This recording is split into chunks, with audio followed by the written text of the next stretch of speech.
I've spent the last month and a half going through the Sonic series, playing a bunch of the mainline games, some spin-offs, and some fan games in my favorite way. So naturally, I wanted to rank them all afterward. But because I've been with the series for so long, I did an initial ranking before I played each game if I remembered my previous experiences with it, then would I rank it immediately after the playthrough. I'll also give a little blurb on how I'm playing each of these titles, including mods or unconventional methods, and if you want to see the full runs I did in the spreadsheet of how I played them, they're in a playlist on my second channel, The Stelmo Show, link below the like button. And since everyone uses the tiers a little differently, let's real quickly go through what each one means to me for this video. S tier is I love the game and will never tire of playing it. A tier is I really like it and enjoy picking it up to play often. B tier is it's a good game and I'll be happy to play through it again if there's a reason to, or on my own if I'm feeling spicy. C tier is the game is fine, but after one playthrough I'm good. D tier is I didn't like it and don't want to play it again. And F tier is the game is garbage. These are my opinions, and if you disagree, cool. Just know that yours is wrong and I am the best. And as an added bonus, comment below which game from the ones in the video you'd like to see me do a deep dive on, and I'll do whatever game has the most likes by the end of the first week after this drops. Alright, let's get going. Before I played Sonic 1 again, I gave it a C tier, and this time I played it via the Sonic Forever enhancement created by Team Forever that heavily customizes the decompilation of the Christian Whitehead mobile port, what a mouthful, which allows for a custom menu, mods to be put on top of it if you want, and other gameplay customizations like the elemental shields, the insta shield, the drop dash, new animations and sprites for the characters, Tails, Knuckles, and even Amy if you want to, enabling or disabling bugs, all that stuff. I asked my community before the marathon started if they wanted to see me play these games with a more traditional mindset or modern mindset. Traditional being no elemental shields, no drop dash, all that stuff if it isn't already implemented into the vanilla game, or with the modern enhancements which enables things like the elemental shields and drop dash in games they weren't originally in. The overwhelming majority said the modern way, so that's what I did. Even still, while the game has the highs of Green Hill Zone, Starlight Zone, and Scrap Brain, I don't mind the difficulty of the final stage that much. It's supposed to be Eggman's base after all. Marble, Labyrinth, and honestly Springyard Zone bring the game down a bunch for me. The 3-act structure of the game also makes it feel pretty bloated. I don't feel that any of the Act 3s introduce any interesting mechanics that weren't already explored in Act 1 or Act 2. I do have to give my props to the Starlight Zone boss, as I always do whenever I talk about Sonic 1. While I don't think bosses in Sonic are particularly strong unless they're just emulating a level, I really appreciate that this one allows you to bypass the waiting period by either hitting him with the spike balls or with Sonic himself. It's a pretty clever use of the zone's mechanic, and I would love to see more things like that where you have the opportunity to hit the boss outside of just, wow, you waited for my opening and you can attack me now. The elemental shields here specifically put in the work, with the fire shield for Marble Zone and bubble shield for Labyrinth being the highlights for sure. With all that said, I still give the game a C tier. It's the first title after all. Sonic 2, to use a fancy YouTuber word for it, is the quintessential fast-paced 2D platformer. The game just feels so good to play, and the pacing is immaculate. It starts at a very high A. This one I played via Sonic 2 Absolute, another Sonic Forever-like enhancement made by the same people that made Sonic Forever. And even today, it still sticks the landing. One thing I love about this entry is the routes rarely ever converge prior to the signpost. Stages like Chemical Plant and Aquatic Ruin, you can be on one route the whole time and not see another huge part of the stage at all, allowing for a lot more replayability and exploration in its own right. From Sonic 3 onwards, the branching paths now always converge mid-stage to show some kind of set piece or cool animation, but not here. It's unique from beginning to end. Well, mostly anyway. This is easily one of the best starting points for getting into the franchise, if you can tolerate the old school difficulty of the later zones like Metropolis. I have a really hard time not having fun in Sonic 2. After this playthrough, it bumps up to the S tier. An absolutely fantastic game. Plus, it introduces Tails, who's my favorite Sonic character, so bonus points for that. I played this via the Miracle Edition, which is basically the same thing as Sonic 1 Forever, but for Sonic CD. And prior to this playthrough, I give the game a D tier. It looks great, sounds great, especially with the Japanese soundtrack. Oh, it's one of my favorites in the series. But man, this level design is so shoddy. Collision Chaos, Tidal Tempest, Stardust Speedway, Wacky Workbench, Metallic Madness, all of them just fight against you so often that you can't get the flow going, or the obstacles are so chaotic that even exploring around them isn't that fun. While for this playthrough specifically, I didn't go for the time stones or generators, I've 100%ed it several times since I played it for the first time on Gems Collection as a kid, and Sonic is just not equipped for the vertical and messy design of some of the challenges this game throws at him, and I strongly dislike, especially in the later stages, the speed traps that they use to get you to time travel. And I get them being there because there's no reason for you to want to go to the future, so they kind of have to send you there via these methods, but it makes the exploration worse, and if you're going for that angle, I find Tails to be a much better time. Surprisingly though, I did find myself enjoying it a little more than what I remembered. The improvements and adjustments Miracle Edition makes and what you can customize certainly helps with that too. And on this playthrough specifically, I realized how awesome Quartz Quadrant is, both for the exploration and for the speed, being designed more horizontally and allowing for Sonic to be able to efficiently jump around the map. I accidentally had the easy bosses cheat turned on from a different playthrough, which doesn't change some like Collision Chaos, but makes some others faster like Tidal Tempest. The bosses regardless are mostly spectacle in this game anyway, so it didn't really matter, and just made them go by faster. So now, I think I'll bump the game up to a C tier. While not amazing, I had more fun than the last time I played it, and I could always listen to the Japanese soundtrack separate from it. Sonic 3 and Knuckles, yes, it's one experience, will come to no surprise. I played this via Sonic 3 Angel Island Revisited, which at this point you know the drill, it's basically a Sonic Forever-like enhancement, with a couple mods like Drop Dash Plus for a better sprite for that, and porting over the Sonic 3 Complete title card icons, which is an old ROM hack of Sonic 3, to make each zone have a unique one. It was my favorite Sonic game, official or unofficial, prior to this, and it still is. I can admit it's the beginning of one of the big things I'm not a huge fan of in Sonic, like I said before, the truncating of the branching pathways in order to showcase a cool set piece or cutscene, but overall, it's just an incredible experience, whether you go fast, whether you explore, whether you play as Sonic, Tails, or Knuckles, the elemental shields,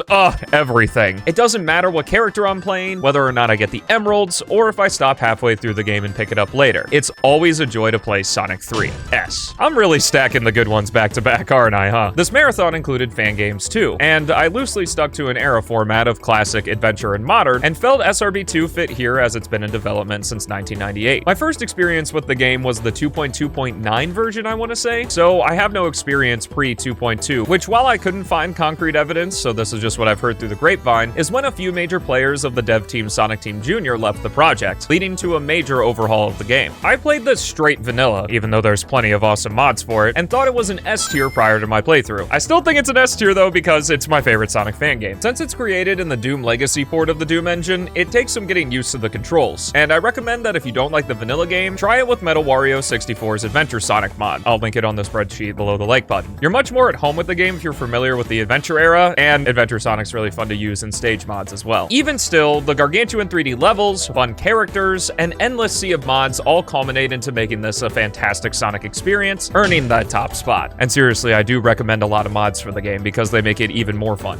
Sonic 3D Blast has one of the coolest modifications of any Sonic game. Not only does the director's cut version add a bunch of cool stuff like a level select and level creator, improved control, and Super Sonic, but it's also created by the programmer of the original game, John Burton. Mad respect to him for that. Unfortunately, it's still 3D Blast, a game I would give a D based on past experience. The flicky finding and control of the game just wasn't fun, so I didn't get past Rusty Ruin as a kid. And on this run, the stadium level did not leave a good impression. A boring, ugly stage with an annoying boss. Things picked up again afterward. The next zones up to Panic Puppet were quite enjoyable, then nosedived at both final bosses. I used save states to beat these guys, and I feel no guilt for doing so. All that said, I did end up having a decent time overall as I used a 100% save so I could have Yellow Guy right out the gate. Let's go! And after beating DX myself, I'd say it bumped up a letter grade to a C. A very popular fan game created by Stardrop released back in 2022, Sonic and the Fallen Star is a love letter to classic Sonic. We've got gorgeous visuals, a banging soundtrack, and new twist on the formula. This was a solid B-tier game before the revisit. The critique I have is the common one. The level design is very bland until the last act of the game. I really like the normal final boss too. His jujitsu moves always put a smile on my face. And because I just came off the classic quadrilogy, I found myself jumping all the time as I'm used to avoiding those sort of passivity traps usually set in the classics, stopping you from being too lazy. But here it's just detrimental because there's nothing stopping you. There are also so few enemies in the stages too, which surprised me. It felt like I was going on a tour rather than playing the game. With that said, it's a very pretty looking and very fun sounding tour. Like seriously, the soundtrack is so good. And all of the bosses are a grade above the standard 2D Sonic foes. But considering I don't really want to replay it again, I'll put it in my C tier, but in a high spot. Very much looking forward to the now revived Moon Facility follow-up. Noah Copeland's reimagining of Sonic's Game Gear adventure is one for the fan game vault. Triple Trouble 16-bit takes the idea of what if Triple Trouble was the sequel to Sonic 3 and Knuckles and runs with it. So well that poor Knuckles has to deal with all the events of Sonic 3, then all the events of this game, then has to come back and deal with all the Egg Robo shit afterward. Poor guy doesn't get a break. Initially, I gave this game a B tier. I remember there being some problems with it, and the final zone Atomic Destroyer being a pain in the ass. Thankfully though, there's been some updates that alleviates the difficulty of the final zones, and some of the bugs have been fixed as well. Even going as far as taking clips speedrunners found in previous versions and fully integrating them into the level design as speed gates. Paths that close after a certain point if you don't reach it in time. It's a very neat idea, and you can even turn them off if you want. It's a shame that Knuckles Knuckles can't go super in his story, and while on this run-through I didn't do any free play, I remember Metal Sonic being a bit lackluster, only having the shield hover thingy that's super slow. But other than that, this is a must-play for 2D classic fans. It's great, A tier. Sonic Boom, not Rise of Lyric, is an old Sonic 2 ROM hack from 2009 that I never had any experience with before. After playing it though, this didn't age very gracefully. It's a short hack, which is nice, only being 3 acts, but man does it keep you playing those acts for a while. With one of the main difficulties to get over is Sonic's acceleration being so high, it's like he always has speed shoes, which makes it hard to prepare for upcoming obstacles. He's got some new abilities like a double jump, quick drop, diagonal downward kick, and side kick, which are fun. Sonic is really fun to move around with in this hack, make no mistake. But every move other than the double jump costs rings to use, and with how punishing this game is, it hurts more than it helps, other than in the iconic escape sequence, especially with the bosses. The first one is okay, but man, the second one is frustrating, especially because sometimes when your rings are knocked out of you, they just fall off the screen and you can't recollect them. I use save states here and have no shame for it. And no matter how iconic it is, the escape sequence is so tough. One wrong move and the firewall eats Sonic for dinner, and that sprite is brutal. However, what I will give the game is that the sprite work looks amazing and the remixes are great. Even bringing in Mega Man X music, which is one of the best soundtracks of all time, and I hope to do a marathon for Mega Man X one day. I'm sure this hack was really dope at the time, and whenever I talk about fan projects, I always say that I think it's absolutely amazing that people want to create this art and create these games and share it with the rest of the community. But there's also the side of I'm playing this thing as a product and I'm going to critique it as such as well, separate from the actual creators who are creating it. And with that, I'd say in the 2020s, it's best to watch YouTube videos of someone playing the game really well to see what's up with it. D tier. I know this game was released after Sonic Adventure, but again, I just loosely followed the era format for this marathon. It's not that serious if I accidentally played a game too early or too late or whatever. Another one of Sonic's games I hadn't played before this, Sonic Pocket Adventure, is a nice little romp that takes the levels from Sonic 2 and puts Sonic 3 music over it. And to get a little meta, this was a fantastic time to play the game too, because after Sonic Boom, this was a nice little breather adventure. Not too hard, the sprite work is great, and there are barely any enemies outside of the bosses. And 2 of those bosses are pretty dope as well. While it's not amazing, I always praise Sonic 1's Starlight Zone boss for doing something that many Sonic bosses don't. Give the player extra opportunities to hit Eggman outside of the obvious telegraph attack or the fuck me lights,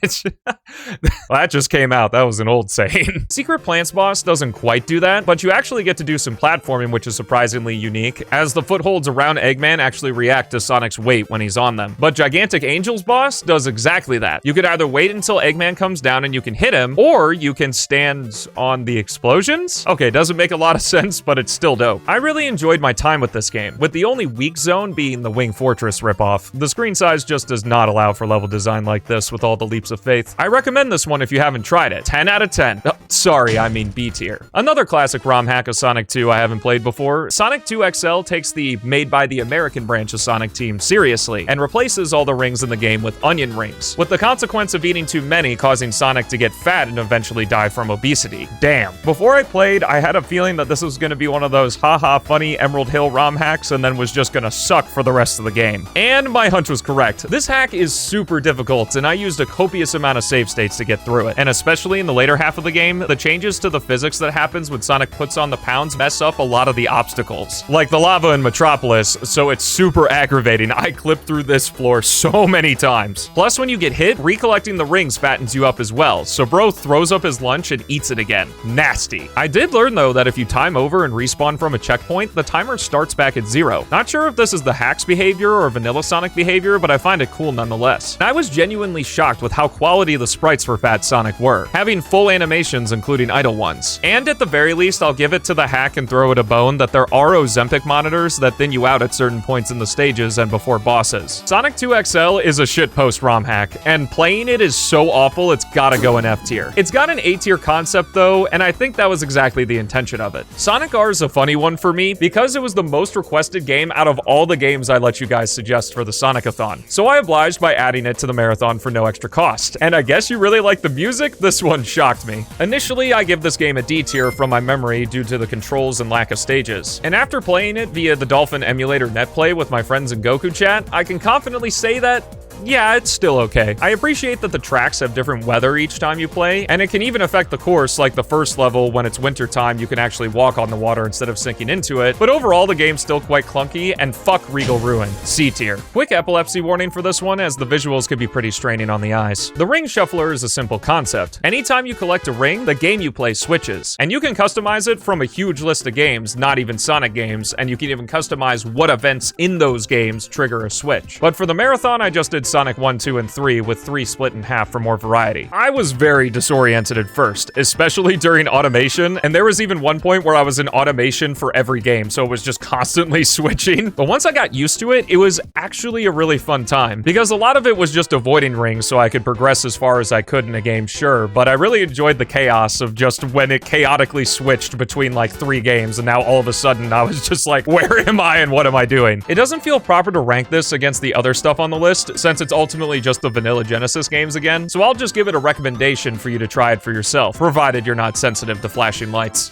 The adventure era has started, and thusly we begin with the Blue Boys' big 3D outing. SA1 is a game I give a B to start out, but I haven't played the game in its entirety in a while. Also, from this point on, I will be viewing the cutscenes of the game if the playthrough allows for it, and the stories will play a factor in the overall ranking as well, since they're at the forefront of the experience of a lot of these games. This video's not that serious though, so don't worry. I played this one with visual enhancement mods only, other than the Dreamcast conversion mod, which transforms the 2011 Steam port into the old standalone PC version of the game because the Steam port is trash and the PC version's way easier to mod. Dreamcast conversion is quite the customizable modification, but I just played it with the default settings, which changes the stages back to their Dreamcast layouts. And I also added Beta Windy Valley because it's a great stage and much better than the regular one. SA1 really nails the highs, like Sonic's control, his versions of Emerald Coast, Red Mountain, Final Egg, and Beta Windy Valley. He's so fun to move around with, and the level design is so smart with hidden goodies in hard to reach places and shortcuts that take advantage of how the camera's oriented, which is so smart, and I wish more 3D Sonic games did that. It's not necessarily that the shortcut is difficult in any sense, it's that the camera smartly hides it so that you really have to look around and take notice of the layout of the stage in order to realize that it's even there. And I love that, it's so rewarding. Then there's the rest of the game. Tails and Knuckles are alright. The treasure hunting's brevity in this game is its strength, with a great radar and reasonably sized stages to boot. Gamma's gameplay is also just okay, but his advantage is he sports one of the best stories told in Sonic. It's really touching, with Sonic himself ironically not being present for most of it. I absolutely love this soundtrack too. It's one of my favorites in the entire series. There's just so much variety, and basically no song is amiss. So much so that over this playthrough I grew to appreciate the cutscene music a lot more.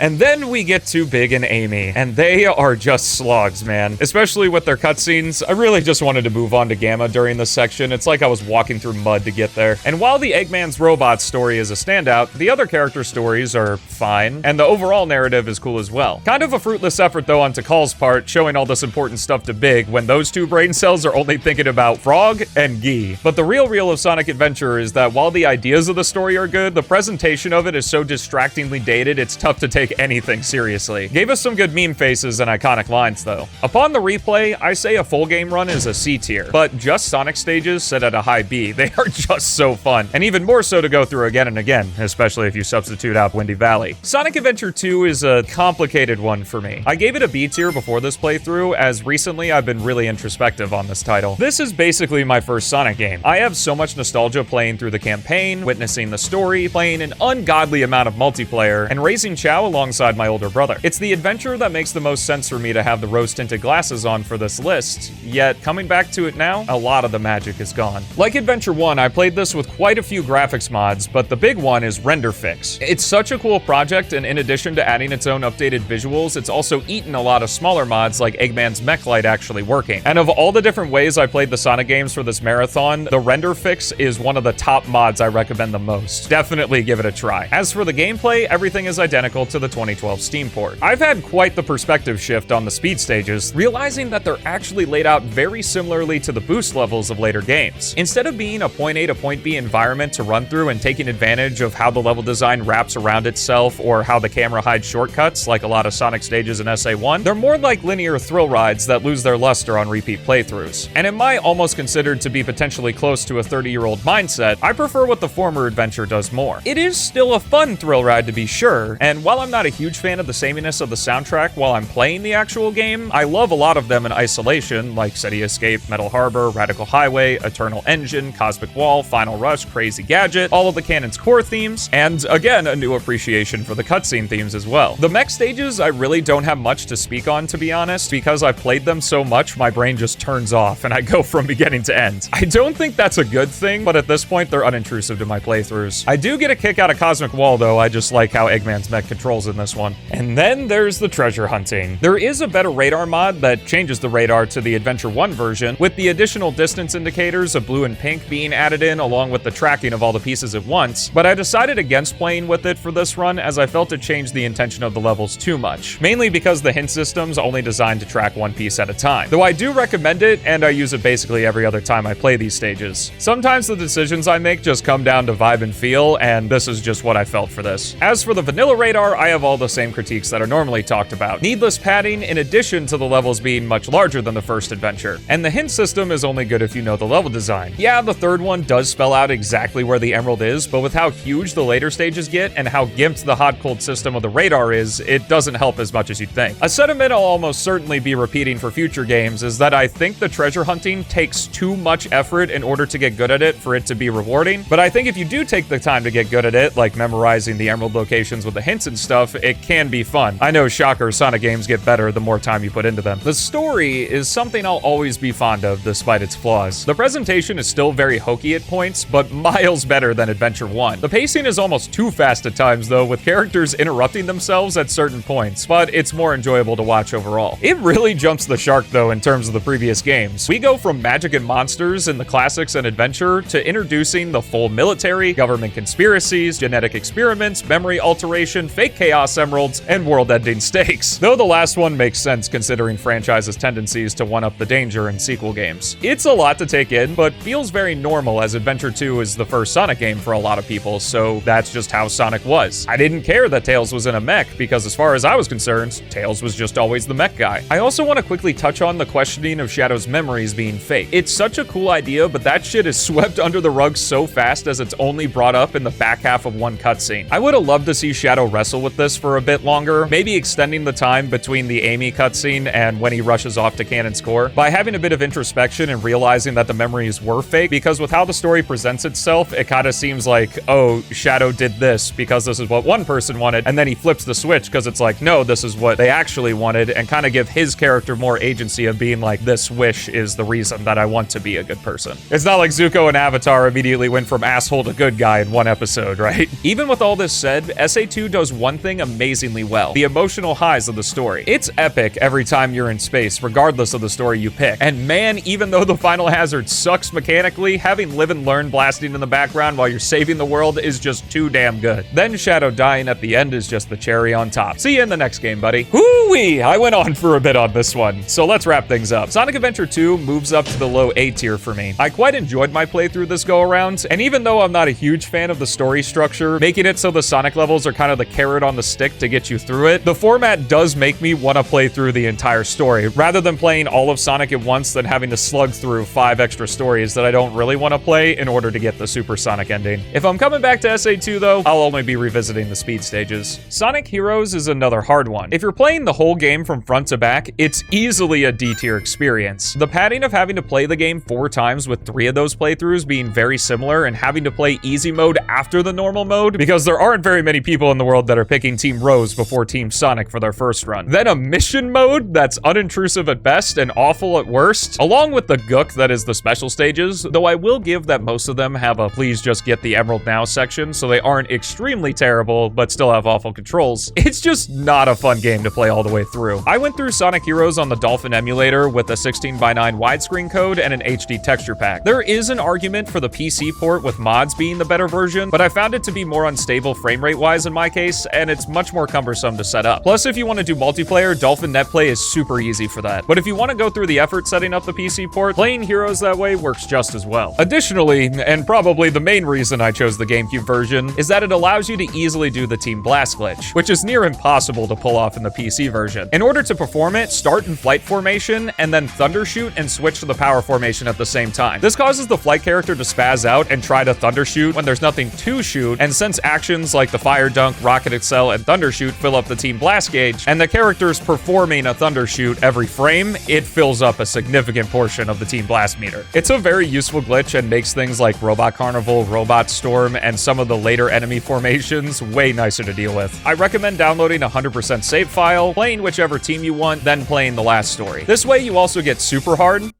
mode instantly, which if you like the game is a nice bonus, and for this playthrough, I decided to play Team Sonic. Unsurprisingly, I had a good time. Doing a single playthrough allows for good pacing, and none of the mechanics wear thin. That doesn't mean that Sonic Heroes jank doesn't show up though. I don't think this is a good game by any means, but Heroes is one I've been playing for a long time and have gotten used to the jank and know these mechanics, which I carried over into this playthrough. With basically any platformer game, I always recommend watching a speedrun, because even if you don't do all the tricks, there are little things that you can pick up as the runners go through that are fun to add to your own runs. The bosses are still pretty bad, but with the Team Blast glitch and Tornado Jump, they're pretty easy to get through, if a little mind-numbing. I also really like the idea of the story here. There isn't enough to fully flesh out Metal Sonic, but across the 4 campaigns, you kind of get an idea of what's going on and can inject some headcanon to fill in the missing pieces. Were this another adventure title, we might have gotten more depth on why Metal Sonic portrayed Eggman, how he got his abilities, and the good guys not just brushing aside that something weird is going on. Like halfway through the game, Tails makes a realization that's pretty important, and then I guess just doesn't tell Sonic or Knuckles. Also, justice for Chicola, bro. This is the only game he's in, and then never again. A remake would possibly give it a chance to shine more, but who knows if that'll happen. I'm putting this in the video so it can be dated, and Sega will announce a Sonic Heroes remake. A final mention, of course, goes to the soundtrack, as it still holds up the tradition of Sonic music to this point being amazing. I love Mystic Mansion and how it subverts your expectations all the time by constantly switching between spooky vibes and rock vibes. After this run, I give the game a C tier, and an unofficial B tier if I go back with Team Sonic, Team Dark, or play super hard and just play the stages with no bosses or anything. As for how I played it, Sonic Advance was just the vanilla game on emulator. There's a decompilation in the works, but it's still a fair ways away from being complete, so for a full run it's not really suitable as an option. I also downloaded a 100% save file in order to showcase the Super Sonic stuff, which I did for all the Advance games. Based on my previous outings with this title, I give it a C tier. I haven't replayed it much since childhood, so I'm going in fairly fresh here outside of the couple decomp runs I showcased. I absolutely love the Sonic Advance art style. The sprites across these games are fantastic and the best the characters have looked in 2D. There's so much personality and they're drawn so well. As for the gameplay, I enjoy it and it feels pretty close to the classics, except that the level design kind of falters at the final zone. Egg Rocket is okay. I like the idea of the speed boosters being used as traps, but they're super punishing and you have to redo a bunch of the level if you get caught by one. And Cosmic Angel, despite the cool name, also kind of feels like a mess. It feels like there's a lot of gotcha moments you can't really prepare for, and this is where the advanced games really start liking the popping in and out spikes mechanic. Some of these bosses are pretty challenging too, especially again the Cosmic Angel one, because if you get hit, you gotta race to collect those rings because they aren't bouncing around due to the weird terrain. I only played as Sonic for this run, but pulling from memory because I want to talk about it, I really like how all the characters play in this game. Amy's a really cool idea for a hard mode too, and has some fun interactions that the other characters can't do, like being able to launch higher on springs because of her hammer. The special Moon Zone boss also wasn't anything to write home about. I really like the setting, but I also felt for some reason that my dash attack, whenever I pressed the B button, it would kind of be delayed, which really messed up some of my strategies for hitting him. After this full run, I still give the game a C tier. It's fun, but the last zone and the final bosses may leave a bad taste in your mouth. And now we reach another one of my favorites. Starting at the high A tier, Sonic Advance 2 is just a joy to play through for me. Like with Advance 1, there's a decompilation in the works, but it's not stable enough yet for a proper playthrough. So we're back on the emulator for this one with a 100% save file. And unlike Adventure 2, the nostalgia goggles are on full swing for this one, and those lenses are thick. I remember so many nights hiding my DS Lite underneath my pillow so I could play this one after my parents checked on me to make sure I was sleeping. Boost mode is such a cool idea, and it gives an actual reason to have more than one ring in the game, as every one you collect not only shortens the distance needed to enter the state, but also speeds up your air movement and your ground acceleration. And the music, oh my god, the music. Every zone just kicks so much ass, which is crazy to say considering this is the GBA sound chip we're talking about. Give me some Hot Crater and Sky Canyon any day. I also love the idea of the runner bosses, and especially that the first couple of them can't hit you when you're all the way at the left side of the screen. So unlike a lot of other Sonic games, you actually get to choose when you want to approach the boss when you think it's safe to do so. Later ones will punish this strategy, but you're still in a lot less danger if you're hanging back rather than staying right next to Eggman. I won't defend the Sky Canyon boss though. This dude should not be able to one-shot you. And since he can, there just needs to be a better tell for when it's that attack. It's also my third or fourth time here facing the true final boss, and man, this dude is really tough to deal with. Quite the challenge considering how awful it is to collect the emeralds in this game as well. The game also just doesn't tell you a lot of mechanics, the trick system being the main one, but also that pressing A on jump panels either shoots you forward faster or higher depending on which one it is, or Sonic and Amy being able to jump off rails higher if you press A at the end. Some more obtuse character abilities like Sonic's forward dash and Cream's flight cancel aren't even in the manual either. Sonic is also at a massive advantage in this game when it comes to the movement, since the other characters' main abilities do not synergize with the level design or boost mode. Cream's a great alternative though if you don't like the bosses. I illustrate this because I know that it certainly has a lot of problems, but I don't care about them because I just have a ton of fun blasting through this game with Sonic, keeping it at the A tier. This is a weird one. If I were playing the game in the standard way, I would easily give it a low D to an F tier. But there's a saving grace. Shadow the Hedgehog has this thing called Expert Mode that you unlock by getting an A rank in every single mission in the game. And it's not really for experts. The levels aren't that much harder, if at all, compared to their story versions, but what this mode does is turn Shadow into a Sonic game. Gone are the branching story paths and kill every enemy missions, as almost every stage is some flavor of get to the goal ring with a few cheeky exceptions along the way. Instead, you move through the stages from left to right, top to bottom according to the stage select screen, and it's quite a good time. You actually get to utilize Shadow's speed without stopping every 5 seconds to kill an enemy or grab an objective, and considering his high top speed, when there are big stretches where you just run, it's so exhilarating. This was played on Dolphin emulator like Sonic Heroes with a widescreen ROM hack, not a code, it's an actual ROM hack, and an HD texture pack along with a 100% save file. Make sure you grab a save that has all the keys as well, as the secret doors can hide some alternate routes in the expert levels. There are definitely still a few stinker stages like Mad Matrix and Cosmic Fall, and the last way is pretty unremarkable, especially because in this order you play it right after Final Haunt, so it's basically playing the same stage without Chaos Control and one with Chaos Control. But overall, when I found this mode a couple years ago, I find it to be a surprisingly enjoyable experience. So much so that it was the topic of one of the first videos I made on this channel. Since Expert Mode doesn't contain the game's story, I won't cover it. I will say though that it has a cool bit of lore in that this playthrough is considered Shadow's training for when he eventually joins Gun's ranks in time for 06. A pretty neat detail in a series that doesn't normally contain a lot of connective tissue between games. After another run through Expert Mode, I give this way to play Shadow the Hedgehog a low B tier. I won't be going back to it anytime soon, but won't mind replaying it again. The Extreme Gear racing game is a toughie. I can't really judge how it performs in multiplayer since I only played the story through Dolphin emulator with a widescreen hack. I can talk about that single player campaign though. It's fun. The mechanics of Sonic Riders are still a good time to this day, though it has a steep learning curve, and it's satisfying to play well even against the CPUs. The narrative itself is hilarious, and is the first and only time I believe where Eggman actually achieves his goal and beats Sonic, so that's cool. The Babylon Rogues are a fun cast, and the story itself is a fun way to get new players used to the game, so I think it's worth trying out just to see what the original Riders was about. I give the game a B tier. Gosh, I really want to like Sonic Advance 3. The team mechanic is so fucking cool, taking the concept of the partner character from all the way back in Sonic 2 and putting it on the highest grade steroids possible, but oh, do I not have the best time with this one, so I give it a C to start out from memory. This title hasn't seen basically anything in terms of a decompilation either, as it's way more complex than Advance 1 or 2, so emulator again it is, and a 100% save file is paramount for this one, as you unlock Knuckles, Amy, and Cream much later into the adventure, so you miss out on using many of the team combos early on. Look, I get the point. Advance 3 asks you not only how to find the best route through the stage, but which team offers the best route as well. Ocean Base Act 1 is a great example. This level kinda sucks, but if you play with the Knuckles-Amy pairing, it becomes a lot more fun since the Echidna gets access to the wall spin dash, which is so sick by the way, please make it a part of his regular moveset. So the fun is not only getting good at the stages, but finding the right team combinations to take advantage of its layout the best. Here's the deal though, Dimps and Sonic Team's decision on how to balance the difficulty of the stages with 20 different possible teams with different moves was lots of crushing, spikes, and bottomless pits. The final part of the game also has a slight fascination with auto-scrollers, not a fan of that. And I've done my homework, I've watched the speedruns, I've seen people who've played this game to death go through it, but ultimately, I just can't with this level design. A platformer, especially a fast-paced one, has the challenge of not only having good character control, but also having fun level design at the same time. Only having one without the other either leads to a lackluster or a frustrating experience. Advance 3 is a great example of the first extreme, fun characters, but not levels. I was really hoping to like this one more, but it's another game that I think isn't worth the amount of time you have to spend in order to find the fun in it. D tier. But please, let's get another attempt at the team mechanic from this game. Do I really need to explain this one? S tier.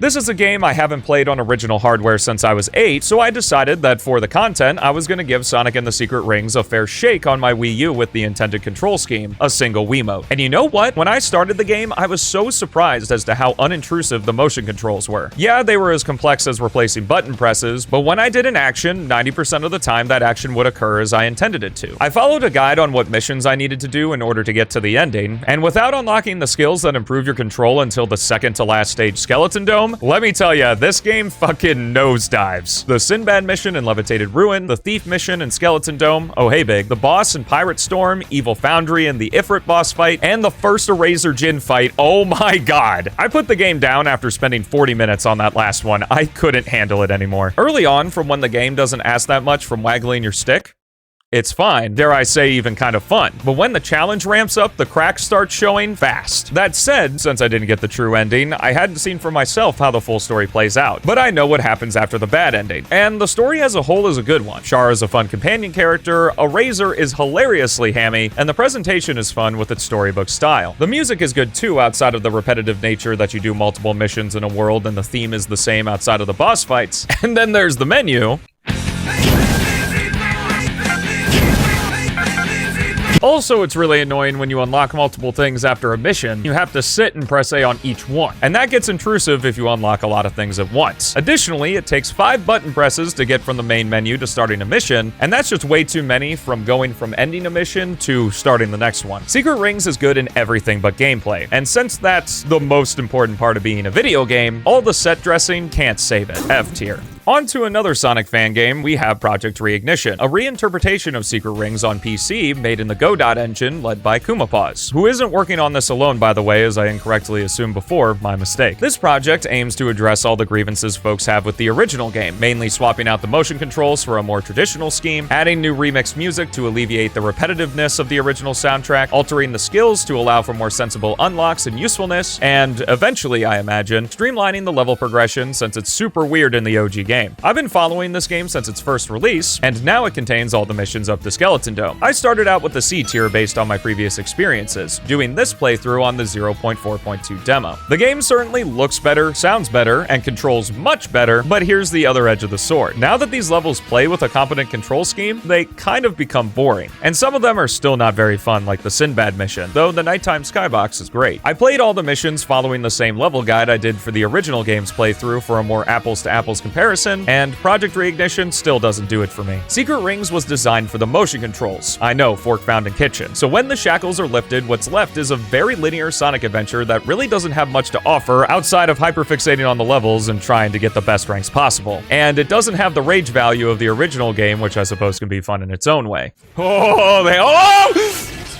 Damn it! I think Kumapaz and the team are extremely talented people from what I see here, and it's why when I judge fan games, I keep my thoughts on the people behind it and the thing I'm actually playing separate from each other. I bring up again that you gotta have both strong character control and strong level design in a platformer to really nail it, and unfortunately, in the constraints of Secret Ring stages, it just doesn't. I hope that the team enjoys what they are creating, and I'm happy this project exists even if I don't find value from it. Outside of the stage design, I continue to be impressed with each new demo in terms of visuals, soundtrack, and other little additions they add. There's a lot of love being shown in this project. B tier, but a low B. Give this one a try for yourself at least. It's a fan game, so it's completely free, no harm, no foul. I have a full video on this channel talking about Sonic Unleashed, so I'll be brief here. I played this one via a new game on the recompiled PC port, with a no metal requirements mod to streamline the playthrough, along with the homing attack set to correct. This is such a hard game to talk about because there's so much love packed into it. It's still the best one visually we've had to date, it sounds incredible, and the day Sonic gameplay is still fun, in the main story stages anyway, albeit a little bit simple compared to the later boost entries since this was the first mainline one and I imagine they wanted to ease folks into the formula. Then Unleashed goes dark for about 60% of its runtime where you play an average action game for longer than you want, just waiting to get back to the good stuff. And that's without the backtracking for sun medals to get into Had a Bad Day. It's just the unfortunate effect of 2000 Sonic that all of his games during this phase are bogged down with non-Sonic gameplay that at its best can be fun if you put enough time into it, it, and there's some where you need to put in a lot of time to find the fun in, and at worst just makes you want to stop playing. They committed to the werehog, and I respect that, but gosh, does it just not land without hours of investment. It's boring. If the gameplay style is not at the very minimum somewhat enjoyable on the first playthrough, what's encouraging me to go back and try it out more, you know? I'd rather spend my time getting good at a system I enjoy like Advance 2. But at the very least, the Night Stage soundtracks and visuals are a joy to the senses. Man, did they really give a shit when making this game. Probably the most polished and feature/content rich in the series, with oodles and oodles of little details and passion poured into every frame. And the story here is the perfect tone, sporting a very well-characterized Sonic and partner character, with the cutscene No Reason, despite its hokey setup, having the best line in any of these games. It captures the essence of the blue guy so well. So, from a new game, I still give it a C tier, with a fatty asterisk because if you ignore the night stages, it gets an unofficial A tier. The second storybook entry starts at a D tier because of how salty I was from Secret Rings, and I played this one off the Wii U as well. We're given the nunchuck this time to control Sonic with and perform his guard action, thank God, but we're still waggling the Wiimote around to swing the sword. It's mostly responsive, so that's not a problem, but the weird part of this game is that the sword play doesn't really mesh with the level design. When it comes to the enemies, the small fry aren't a problem thanks to the homing buzzsaw attack, which you just spam through the whole game with how effective it is, but when the bigger enemies show up, it becomes quite a nuisance, and the game doesn't let you pass by them either. You have to fight them. Fuck these guys in particular. The level progression is certainly better, the soundtrack is nice, with 4 Crush 40 songs to boot, Night of the Wind is a classic, but the gameplay clashing with itself really diminishes the experience. I found Soul Surge particularly annoying because it's like Speed Break, but when enemies appear on screen, it'll auto-stop to do the lock-on attack because they're the same move. And since there are so many enemies in the game's levels, you'll be stopped on a dime a lot. Black Knight has some depth too. There's still the kind of action RPG stuff present from Secret Rings that's expanded upon here. I just really wish there was more of an ask during the main story to engage with this stuff. I'm not asking for like Kingdom Hearts 2 levels of action RPG, but a little more nudging would be great, as I love when RPG stuff is thrown into Sonic games. I think it works really well here. For instance, you unlock different styles that level up and give you more abilities the more that you use them. But you unlock them when the default Knight style is already leveled up a lot, so in order to switch the style and use a different one, you'd have to do a lot of grinding. A follower count exists that gets you new abilities. Hey, just like YouTube, please subscribe. And being able to craft new weapons for the other 3 knights after you defeat King Arthur. It's surprisingly complex, but you really gotta invest some time into the side content to get anything out of it. Considering the story, you know what? I liked it more this time around. From my previous outings with this game, I thought that the thread of Sonic becoming King Arthur was fun and enjoyable, while the live life to the fullest cause we're all gonna die someday thread didn't land as well. Even still, I wish there was a little more going on with the latter, because you get one scene with Merlina and the flower near the beginning of the game, then the endgame stuff. They really don't intertwine the threads throughout the narrative other than Sonic being the one to deliver the message. But after viewing it again this time around, I think the game actually does do a pretty good job getting its death message across without feeling up its own ass about it. You can kind of see more of the things aren't meant to last forever in like the knight cutscenes after Sonic defeats them, with the isn't there more to being a knight than just serving a king sort of stuff, but it is more well done than I remember. The voice acting is also great here as the swan song for the 4Kids cast, other than Mike, but Eggman isn't present in this game. With all that said, I bumped the game up to a C tier. Unfortunately, it's still the same issue I have with Secret Rings, where all the stuff surrounding the gameplay is cool, but the gameplay itself is still pretty frustrating, even with the improvements from that previous title, but I can see myself having fun with this one.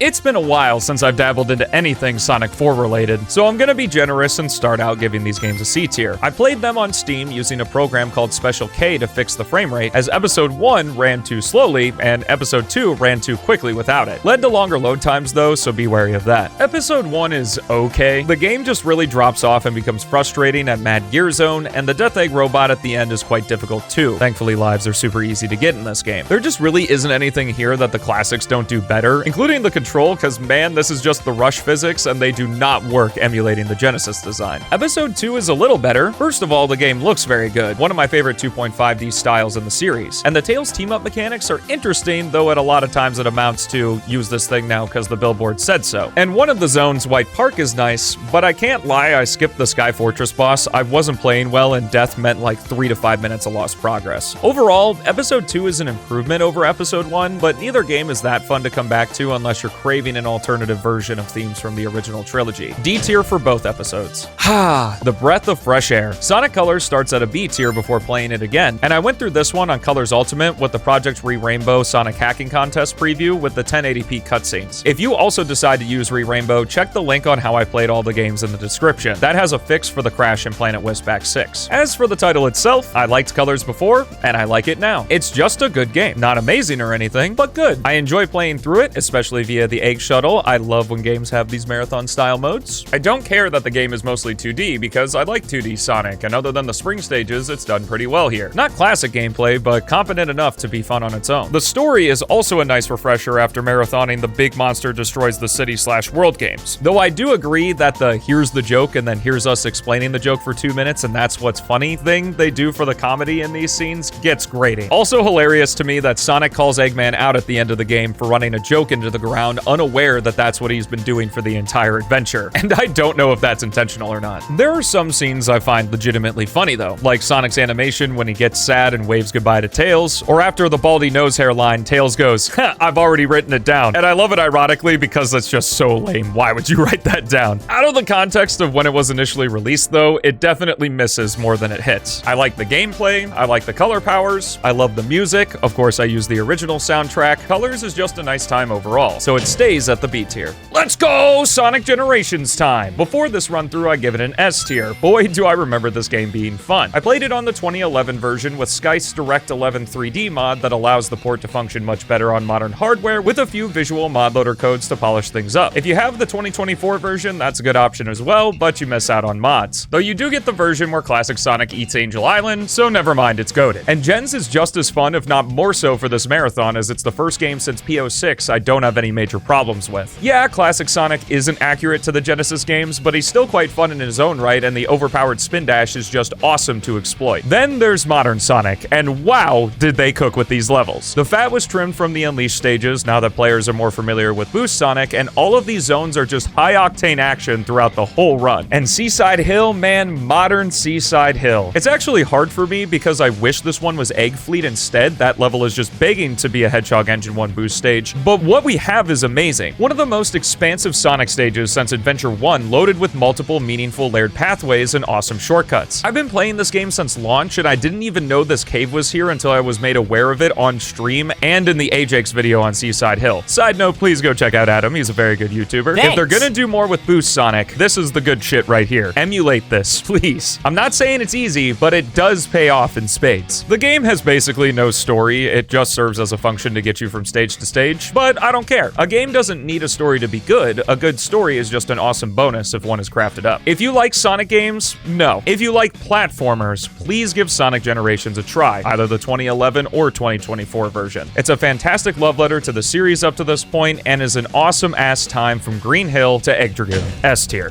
For this marathon, I also played the Unleashed project, an old mod for the 2011 version of Sonic Gens that ports the daytime story stages from Sonic Unleashed into its sequel, and it's my favorite way to play this game. Side note, you do need to have the Direct 3D11 mod alongside it in order for it to work on modern PCs. Whenever I go back to OG Unleashed, I always just play the day story stages and have no real interest in the extra stuff, so the Unleashed project does more than enough for me on that front. I love the refined control of Gen Sonic in these levels, and because of the limitations, the annoying scripting that throttles his speed for chasing segments that really bog down stages like Empire City and Atabat in the base game are gone. QTEs are completely absent, the bobsled and Cool Edge is more engaging as you can now boost on it, and the little changes like the egg robots having different attire in most of the countries, and the lovingly crafted hub world itself just makes this a great experience even today. Consider it an add-on stage pack to the original Generations that's just more content. I won't give it an official ranking, but if I were to, it would be in the high A, low S tier. This is another one of those odd ones. Due to a sub-goal of a previous marathon, I actually learned how to speedrun Sonic Lost World somewhat. Thanks, guys. Part of the reason for that goal was to test my theory of getting better at Sonic games makes you like it more, which did in fact happen at the time, and by the end of speedrunning the game, I gave it a low B tier. With this go around being with the Lost World Essentials mod that restores the Wii U graphics and the DLC restoration mod. And boy, did I lose my groove. One little detail I left out is I spent about 40 hours practicing this game before doing any speedrunning attempts on stream, of which the first 20 to 25 were absolutely miserable. When you want to try to do cool things with the movement in this game, the parkour system likes to fight against you, especially in 2D. Part of that is from holding the run button down, but in this case I say that's on the game because you want to always be holding the thing down to get a move on. It's a Sonic game after all. It would have been much better to have just had the joystick get Sonic to full run speed than holding the button activates the parkour, with the visual indicator being those after images that appear already. Side note, there isn't a single city level in a game that has a parkour system. Big missed opportunity. Though if I'll be honest, considering the levels in this game, it might be for the best. I do like part of the philosophy of these levels of the parkour not being required throughout the whole game. Reminds me of SA1, where there is just a mundane way to go through the level, but if you use your abilities right, you can craft your own route that's a lot faster and more fun. But a lot of the parkour routes are also mundane, and with how many of the zones are structured, you can't really make your own path without abusing the mechanics. I still had some muscle memory though, and when you get the parkour right, it feels really good. This game is a perfect example of why a big part of my analysis on Sonic games isn't just, is the game good or is the game bad? Instead, it's, does the game incentivize you well enough on your first playthrough to make it worth going through the effort to unlock the fun? And in Lost World's case, no, it isn't. The story is ironically hilarious, with big tonal whiplashes like Eggman's crash out against the Zeddy. It's also horribly paced, as in one cutscene, Tails has his happy face on when they agree to work with Eggman, then in the very next scene, he's pissed at Sonic for it. Like, bruh, you were there, you could have said something. Some of the line deliveries are just awesome though, like when Eggman says, "You." And unironically, I like that when Baldy McNosehair sacrifices himself for Sonic, the blue guy's delivery of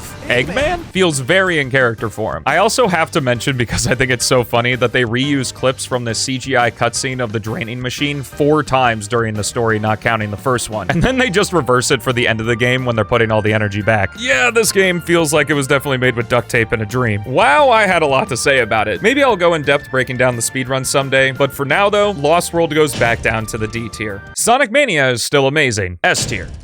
Okay, I'll talk about it a little bit. Rarely when I see new games revealed, I don't spoil myself because I like having the first experience with everything be through my own eyes, but not with this game. I was so hyped. I couldn't get enough of the pre-release footage. I probably watched the chemical plant showcase like 1,000 times, and even better, it released on my birthday. Well, sort of, because I only had a PC available to me, so while all the other platforms got it on August 15th, I had to wait until the 29th. Still worth it though. I love the game's art style, I love the drop dash, I love the levels, except Metallic Madness, I'm not sorry. And T-Lopes' music, oh my god. The slogan of this game before release was "Buy the Mania for the Mania." And it's me, I'm the Mania. It stays at the S tier. I have a whole video covering Sonic Mega Mix Mania, so check that out if you want more info, but I'll go into it a little bit here. This is a modification of Sonic Mania that reimagines the old Sonic 1 ROM hack, Sonic Mega Mix. And damn is it great. It's only available for the Steam version of the game for now, and you need the Mania Plus DLC in order for it to work, but it goes on sale all the time, and it's a small price to pay for Shadow! It's a very robust experience that does a great job honoring the legacy of one of Sonic's most important ROM hacks. As Simon Tomley, leader of Headcanon who helped Christian Whitehead with the OG Sonic Mania, got his start working on the original Megamix. And in addition to the fully reimagined Megamix mode, there's also a full classic mode that more faithfully recreates Sonic 1 Megamix, as well as a challenge mode, and it has red rings to collect with all 5 characters. This game made me feel like a kid again playing Sonic 3 and Knuckles on my CRT, and I love it for that. Another S tier. I think this game gets a D tier. I wasn't really all there for it. I gotta say though that Eggman's an asshole here. Like seriously, make him wish they never been born? Like Jesus Christ, dude, chill out. I gotta be sympathetic for you next game. I haven't done a full playthrough of Sonic Frontiers since its launch day in 2022, so I was very curious to see how another new game run would play out. Considering this, I give the game a C tier to start out with. I was going to play with the Island Tweaker mod on the default settings to help with all the pop-in, but it was causing crashes, so I decided to disable it. The only gameplay change I made otherwise was disabling the Guardian intros to make running around the islands less cumbersome. I think I can sum up my thoughts on this title by saying this. Sonic Frontiers does the same thing Sonic Colors did back when that game was released. The core fan base was sick of the direction Sonic was going in for the last few games, so they made one that had elements of what fans wanted to see return, giving the series a breath of fresh air. That breath was quite short though, and Frontiers doesn't hold up nearly as well as Colors does. I had a decent time on Chronos, though I gave up on the pillar switching puzzle and launched into space to access gigantic Giganto instead, thanks Esther. Then came along Ares. For those unaware, the desert island has the highest memory token count of all of them in order to beat it, and this is where the formula got tiring. It's just running all over the place, desperately trying to find collectibles so you can talk to the island's character, do a bad minigame, then do the next set piece, then grab the Chaos Emeralds, then repeat, then fight the boss. I tried messing with the jump deceleration values since I'm not a huge fan of having it at 0 because it just causes you to fly over everything, but eventually I did just that because I was getting so frustrated not being able to go where I wanted, especially because a bunch of the terrain in this game is flagged so that when you jump, you lose all your speed regardless of what your settings are. After Wyvern, I was already exhausted. Then came Chaos Island along with all its 2D sections, and wow does it break the pace so hard. That's just Frontiers though. Tons of things that constantly break your flow. The most fun I had with the game was legit when I got to Rhea and Uranus. The former was just a bunch of platforming, and the latter I was able to fish for all the collectibles, then just run from point to point. And that was enjoyable since there was nothing in the way of what I had to do to break the flow, but only because I was comparing it to the pace stomping stuff I was doing prior. I wish the emeralds were just around the islands, no collectibles necessary, and there were maybe platforming challenges, even multiple different ones that you could do to access each one, instead of everything just sitting as a micro level above the terrain. And some of the emeralds are already like that already. And then cyberspace. Whenever it was a level from a previous game, it just made me wish I was playing that level in that previous game. The homing dash is fun to pull off though, unironically a great part of the movement system, even if it is a little too powerful for my taste. The story is also just okay. I dislike that major character beats like development of Sage's and Eggman's relationship is relegated to side content because it's a focus of the main plot. Also, these cutscenes. Most of them are just the characters standing around doing a simple animation, then rotating around like a rotisserie chicken when talking about a point of interest or to another character. They're comparable to Adventure 1, a game where I said the presentation was so distracting it uninvested me from the story. I'm not saying every cutscene has to be Unleashed intro levels of animation, but something more would be nice. Also, why is it like every dialogue exchange in this game has 1 to 2 seconds of pausing before a character speaks? It makes them drag on for so long. Frontiers could be considered a step in the right direction, but not as the 30th something game in a series that has had multiple course corrections already. And it hurts to say because I know that behind every game is a passionate set of developers that really just want to make something great, and external factors are usually the cause of making products like this. It must have been a grueling 5 years of development for Sonic Team, and unfortunately, it just didn't pan out.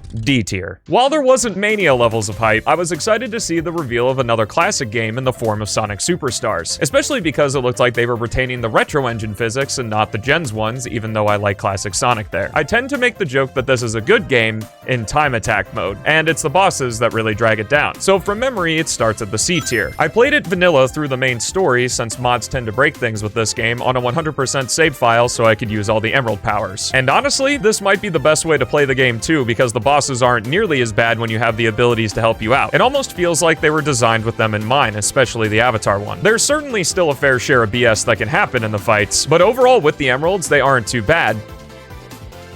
Just a lot of waiting. Except the final boss and the Fang boss, those are a little overtuned difficulty-wise. The level design is pretty good too outside of Golden Palace. That one's kind of a mess. But Sand Sanctuary was a standout for me this time around. I like the conveyor belt gimmick, and Cyber Station is still one of the coolest level themes to grace the classic zones. While it still holds that time attack is the best way to revisit this game, a run through the main campaign ain't half bad either. So with that, I'm moving Superstars up to the B tier. This is a nice surprise, as after 13 years, Sega decided to greenlight making a DLC of sorts for Sonic Generations, a game which had so much potential for it, but they never truly capitalized on. Shadow Gens sits at the low A tier to start, and since it's been featured on the channel a lot, I decided to use the Essential Shadow Enhancements mod mixed with the Altered Animations mod to give the Faker escape boost along with some cool new enigms for his other abilities. I also used the Movie Shadow remake made by the same people as Essential Shadow Enhancements for the same reason, and because he looks so cool. This is a good game. Good story, voice acting, cutscenes, solid level representation, though Chaos Island's kind of an odd choice. Maybe we'll know more why in the next game. We are missing a proper Shadow 05 stage though, but we have its villain and plenty of nods and sound effects to it, so it's not completely absent. The only parts that bring it down are the forced padding, having to run to each boss gate twice and having to do every challenge as well, and the in-game cutscenes. They're so long that they tend to break the pace of the level. The aforementioned Chaos Island and Kingdom Valley 3D acts are the best in the game, and having no Doom Zone is a big part of why. Sunset Heights Act 2 is also the best 2D act. I hope for the next game Sonic Team uses these levels as templates when making new ones, because they work really well in this movement system. There's also too much Radical Highway. It would have been nice if the Doom Zones in the 3 levels took characteristics of the stages they were infecting instead of being identical to each other in each style. It makes most of the adventure look the same. Even with that though, I do love me some spear gliding. When Shadow fires a spear in the air in this game, he doesn't lose any speed he's carrying for a short while. And since spears can be chained, you can keep the speed of an air boost or a dash ring to go huge distances in a way that feels a lot more immersive than the homing dash or sliders of Frontiers. This quirk is what keeps me coming back to this one. The level design is open enough to where spear gliding really tips the scales in the positive direction in terms of the freedom you have in the stages. Not my ideal Sonic gameplay, but it stands on its own to provide fun high-speed thrills. Shadow Generations is a great time still, and comes bundled in with a competent remaster of Sonic Gens, so the whole package is definitely worth picking up. The 2024 game on its own, though, gets moved up to the high A tier. And that's the whole list. Wow, what a lot of games. I wasn't entirely sure how it was gonna go when I started the Sonic-a-thon, but after the fact, I'm happy I did it and realized that the games I like really carry the series for me. Somehow this hedgehog is still alive, and while the kid in me is excited about that, especially with the resurgence in the 2020s, no doubt thanks to the movies and what is considered to be a decent string of releases since Frontiers, I really hope going forward that the mainline games get a more proper amount of time to be created, or they continue with smaller scale projects, because the quality is all over the place. I've heard the sentiment recently that whatever's coming down the pipeline for the next major release of the Blue Guy needs to knock it out of the park, and I agree with that. And hopefully this long development time between major releases is giving Sonic Team exactly that, because given the proper time and resources, they can really make something great. For me, I'm really hoping we get another level-like game, or at the very least an open world that has levels in it, that use Kingdom Valley and Chaos Island Act 1 as the blueprint for their design in 3D, and Sunset Heights Act 2 in 2D. I've found that those stages are a great balance of the freedom of the adventure era's best levels, and are streamlined enough for fun first playthroughs with or without spear gliding. Massive thanks to Philip is Cold for helping me edit this video. It wouldn't have been done nearly as quickly without him, and just in time too. Happy 35th birthday, Sonic. I hope it's a good time. And thank you all so much for watching. Have a fantastic rest of your day,